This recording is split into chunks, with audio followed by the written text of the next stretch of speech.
it is sort of better to go for the smaller one, the 0.5 ounce, because you're more likely to use it all. But anyway, we've got a bit on our palette there. You can use special tools if you wanted to. There are some cool tools I do have lying around here somewhere. Just like this one was by RB Productions. It's a nice sort of bit of photo etch that you put in like a blade holder, and it's got two little sort of prongs on there, which if we just focus you in, you can sort of see them prongs, and it sort of sucks up the super glue. You can use toothpicks if you wanted to. You just sort of, what you do is you sort of get a blade, move this out the way, bring you in. You do sort of basically get a blade and you sort of cut the middle out to sort of give you to sort of make a little gap in between the wood. Right, if we just sort of cut this out. Right, so you can sort of make that little bit of a gap in it, as you can just see there, and that little sort of gap there sucks up the super glue and sort of, you know, basically turns into a fountain pen but with glue, basically. That's the sort of cheaper option. Just keep that sponge on there. I'm going to use our RB Productions tool here. So what we're going to do here now, right, is we're going to bring you out a little bit. We're going to try and position this as best as we can. Right, and then we're sort of going to get some of this super glue in here. Now you have only got so many seconds, so you might want to be sort of quick, get a quick couple of dabs in there, and then you want to sort of maybe just try and hold it in position that you want it until it's dried. And there we go, that's all sort of nicely dried. Then we can sort of come in and maybe just add a little bit more to like certain areas. Oops, it's almost sort of dried. And then sort of maybe knock that back into position and hold it just for a couple of seconds. If you're finding that your glue's not dried, right, you can use super glue activators, right, which there are a couple out there which I've used. We've got Zap's Zip Kicker, good product. However, I do find that it can sort of mess up your paintwork a bit and leave slight little stains. So this is kind of good for before you've done any sort of spray work. I do have the Vital Bond. This is a good one to actually get. I think it's a bit more expensive, but you can sort of spray it on your paintwork and it does evaporate quite nicely and doesn't leave any stains. That's if you're sort of having problems with your super glue sort of drying there. So as you can see, that's sort of nicely glued into place. Me personally, I do like to actually, once it's sort of glued into place, to just try and get a little bit more super glue in there. This is just my last little personal bit. You don't have to do this. I like to sort of give it a little bit of strength. This is probably because of my days where I was doing commission work and I would I'd have to put these into the post and whatnot, so I wanted to make sure everything was really sort of strung to sort of survive going through the postal service, so to speak. So I always put that little bit extra.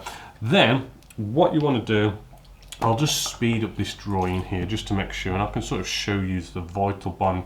You just basically squirt it on the area, give it a blow, and it does generally sort of really dry really sort of quickly. Let's just get some air from the airbrush here,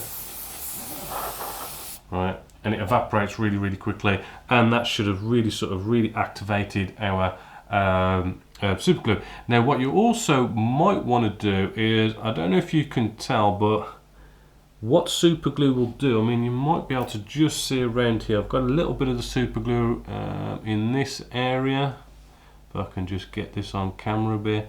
I don't think you can see it that well, but I can see with the naked eye that the super glue has dried, but it's dried to a shiny finish. So what we want to do here now is, maybe after you've sort of glued, super glued all your pieces in, I've got a little bit of our matte UV varnish by Winsor & Newton in my airbrush just here, and what you may want to do is just come along and just spray on just a little bit of this matte UV varnish, right, just on top of the super glue, so it mattifies the super glue stains that you've sort of got on here, and it just kind of brings everything together and feathers everything in, and you've got all that. And that should be pretty much getting close to finishing this now. So I'm going to go off and get all these little pieces nicely glued on. So with all them glued on now, what you want to do, well, what you can do is a little sort of tip. We do have just on the end of our bit of photo etch here, a little bit of glue. That's going to build up, and it's going to sort of render that sort of useless. But to sort of prolong the life, get out a lighter and just burn off the super glue, and then that's all good to use again another day. Now what we're going to do now is, I've just taken off our nice panel there showing all our MGs that are going on inside there. Now what has happened, and this is normal really, just get out a cotton wool bud, because the sludge wash we did to fill in all the recessed panel lines and stuff has seeped in behind that panel, and you can sort of see that we got, you know, a bit of that sort of wash gone in there. Now the spray hasn't gone in there, but the wash has sort of, you know, had that capillary action to get in. So cotton wool bud, pinch it with your teeth, right, so we can get it nicely in there, and you should be able to just sort of rub this up, clean it all up, and actually, you know, leaving it nicely sort of in the recesses a bit will sort of add that bit of extra weathering to that as well. And you could pretty much leave that as that if you wanted to. You could paint around the edges if you wanted to, but I'm going to leave that as that, and then we can sort of have that nicely on display, maybe have the panel on the floor or something like that, but I'll touch that up off camera.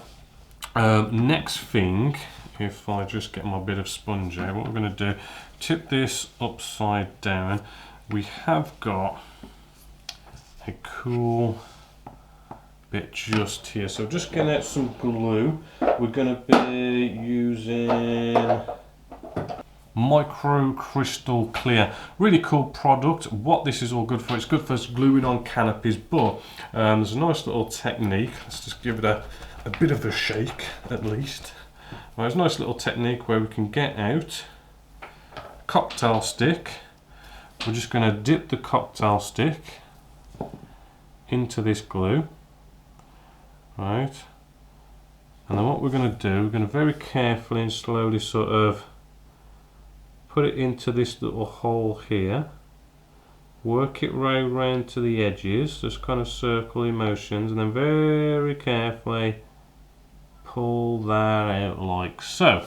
And then what's going to happen is, give that probably maybe like till tomorrow, and that will dry crystal clear as if you've put a piece of glass in there, which is why, you know, when I've got little holes like that, I like to not put in, you know, the clear parts that they provide you with the kit, because you have to go off then and mask up that clear part when you do all your spraying and everything, whereas in this way we can sort of not have to spend time masking up or anything. We can just wait right till the end, do that nice little technique, and we've got our clear part done there right at the end. And you know, in a lot of ways, personally, I do prefer it. I feel like you do get more of a sort of more glass-like look to it as well. This does seem to have that bit more of a glass-like look to it than say the normal clear parts.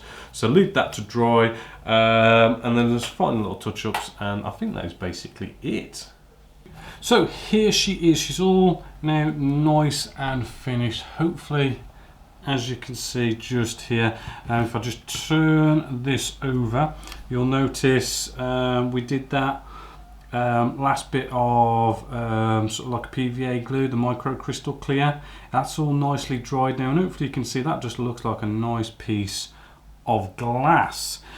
So all in all, this has been, you know, I've enjoyed this build. I do like the whole World War II two-tone camo pattern that's going on here. It was nice to get some natural metal finishes going on here as well, and I do like the level of weathering as well. And I know it might be a little bit hard to see, but when we used the oil brushes by Ammo, and we did that little bit of sort of bleaching just on the top of the engine and on the fuselage, you can almost just see how it's just a little bit sort of lighter, maybe more of the naked eye, but it just gives it that nice little touch. I think I could have gone a little bit further with that if I wanted to sort of weather it up a little bit more. Just to have a quick rundown of the kit itself.